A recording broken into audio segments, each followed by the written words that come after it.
اس video کے اندر ہم جاننے کی کوشش کریں گے کہ اللہ تعالیٰ نے آدم کو کیوں پیدا کرنا چاہا، اس کے پیچھے مقصد کیا تھا، اور جب اللہ نے فرشتوں سے فرمایا کہ میں زمین میں اپنا خلیفہ بنایا چاہتا ہوں تو فرشتوں نے آگے سے مزید کیا سوالات پوچھے اور اللہ تعالیٰ نے ان کا کیا جواب دیا؟ یہ تخلیق کس انداز سے ہوئی؟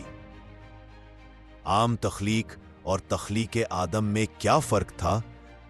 اللہ کی عبادت کے لیے جب اتنے فرشتے موجود تھے جو ہر وقت اس کی تسبیح بیان کرتے رہتے ہیں، تو اس تمام چیزوں کے باوجود آدم کی تخلیق کی وجوہات کیا تھیں؟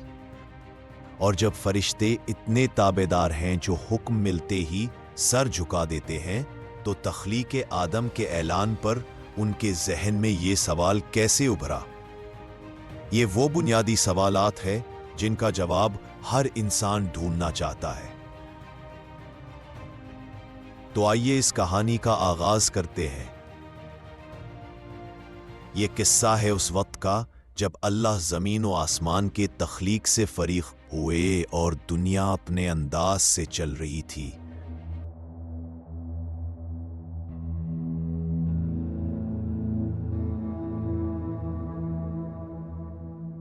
اس وقت زمین پر ظاہری طور پر ابلیس کی سلطنت اور عمارت تھی، لیکن اس کی وہ بادشاہت ختم ہونے کے قریب تھی۔ اللہ تعالیٰ نے شیطان کے دل میں چھپے غرور کو فرشتوں کے سامنے ظاہر کرنا چاہا جسے وہ نہیں جانتے تھے۔ تب اللہ نے فرشتوں کے سامنے اعلان کیا کہ میں زمین میں اپنا خلیفہ بنانا چاہتا ہوں۔ یہ اعلان سنتے ہی فرشتوں نے اللہ تعالیٰ سے سوال پوچھا کہ آپ ایسی مخلوق کیوں بنانا چاہتے ہیں جو زمین میں فساد پھیلائے گی؟ اب یہاں پر سوال پیدا ہوتا ہے کہ فرشتوں نے آگے سے سوال کیوں پوچھا؟ کیا یہ گستاخی تھی؟ اور فرشتوں کو کیسے معلوم تھا کہ یہ مخلوق زمین میں فساد ہی پھیلائے گی؟ تو پہلا سوال کا جواب تو یہ ہے کہ فرشتوں کا اللہ سے یہ سوال پوچھنا اس مقصد کے لیے تھا تاکہ وہ مزید سمجھ سکیں، اور ان کا بنیادی مقصد اللہ تعالیٰ کی حکمت جاننا تھا، نہ کہ اعتراض کرنا۔ دوسرے سوال کے جواب میں وہ بات پیش کروں گا کہ حضرت عبداللہ بن عمر کہتے ہیں کہ آدم سے قبل جنات زمین پر ہزاروں کی تعداد میں موجود تھے، لیکن جب وہ خون ریزی اور فساد میں حد سے تجاوز کر گئے تو اللہ تعالیٰ نے فرشتوں کی ایک جماعت کو ان کی طرف بھیجا۔ اس جماعت نے زمین پر جا کر جنات کو سمندروں کی طرف دھکیل دیا، اور کہا جاتا ہے کہ فرشتے یہ بھی جان گئے تھے کہ زمین پر پیدا ہونے والی دوسری مخلوق بھی جنات ہی کی طرح ہوگی۔ اسی وجہ سے انہوں نے کہا تھا کہ ہم تیری عبادت کرتے رہتے ہیں۔ بہرحال اب واپس اسی جگہ پر آتے ہیں کہ فرشتوں نے عرض کی کہ آپ ایسی مخلوق کیوں بنانا چاہے ہیں جو زمین میں خون خرابہ کرے گی؟ اس پر اللہ تعالیٰ نے فرمایا، میں وہ کچھ جانتا ہوں جو تمہارے علم میں ہی نہیں۔ اور بات ظاہر ہے فرشتوں کے علم میں ہی نہیں تھی کہ وہاں پر انبیاء بھی ہوں گے، شہداء بھی ہوں گے، صدیقین بھی ہوں گے، اور انہیں اس بات کا بھی علم نہیں تھا کہ یہ مخلوق ہم سے زیادہ علم والی ہوگی۔ جب اللہ نے آدم کو بنانے کا ارادہ کیا تو فرشتوں کو حکم دیا کہ تمام روئے زمین سے مٹی لی جائے۔ اس حکم کی پورا کرنے کے لیے سب سے پہلے جبرائیل زمین پر گئے، مگر آگے سے زمین نے اللہ کی پناہ مانگی کہ مجھے عیب نہ لگایا جائے، تو حضرت جبرائیل واپس اللہ کی بارگاہ میں آئے اور اللہ تعالیٰ کے سامنے سارا قصہ بیان کیا۔